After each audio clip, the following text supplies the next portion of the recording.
রাজ্য সরকারের ঘোষণা যে প্রথম দিন আমাদের পাড়া আমাদের সমাধান, যেখানে স্থানীয় বাসিন্দারা এসছে এবং অভিযোগ জানাচ্ছে, কি বলবেন? এটা হচ্ছে মানুষের সঙ্গে সরকারের সমন্বয় বজায় রাখার প্রোগ্রাম, কর্মসূচি। আজ পর্যন্ত মাননীয় মুখ্যমন্ত্রী যে কটা কর্মসূচি নিয়েছে সব কটা কর্মসূচি মানুষের স্বার্থে, মানুষের ইয়ের জন্য। ঘটনা হচ্ছে এটা মানুষের সঙ্গে সরকারের ডাইরেক্ট সমন্বয় ঘটানো।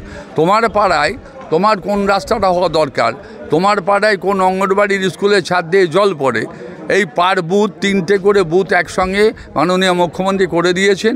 এবার করে দেওয়ার পরে 10 লক্ষ টাকা করে একটা বুথ, 30 লক্ষ টাকা 3টে বুথে। আমার এই যেখানে দাঁড়িয়ে কথা বলছে, আমার দেবু পাশে দাঁড়িয়ে আছে, আমি যেখানে দাঁড়িয়ে কথা, এটা 6টা বুথ, তার মানে কত হলো 60 লক্ষ টাকা।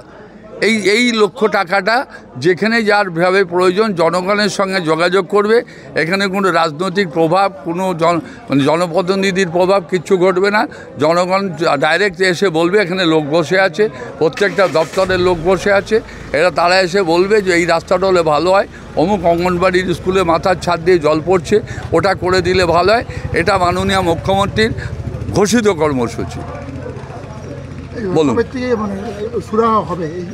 সুরা এখান থেকে সমস্ত রেকর্ড হলে রেকর্ড চলে যাবে সরকারি দপ্তরে। যে দপ্তর, যেটা পিডব্লিউডি দপ্তর সেটা পিডব্লিউডি করবে, যেটা স্বাস্থ্য দপ্তর সেটা স্বাস্থ্য দপ্তরে করবে, যেটা রেশনিং ডিপার্টমেন্ট সেটা রেশন করবে। দুয়ারে সরকার, এরপরে আমি যেটা বলছি সেটা দুয়ারে সরকার। আর এখানে যেটা মনে হবে যে রাস্তা, সেটা পিডব্লিউডির কাছে যাবে। এখানে যেটা মনে হয় অঙ্গনবাড়ি স্কুল, সেটা অঙ্গনবাড়ি স্কুল যে দপ্তর সেখানে যাবে।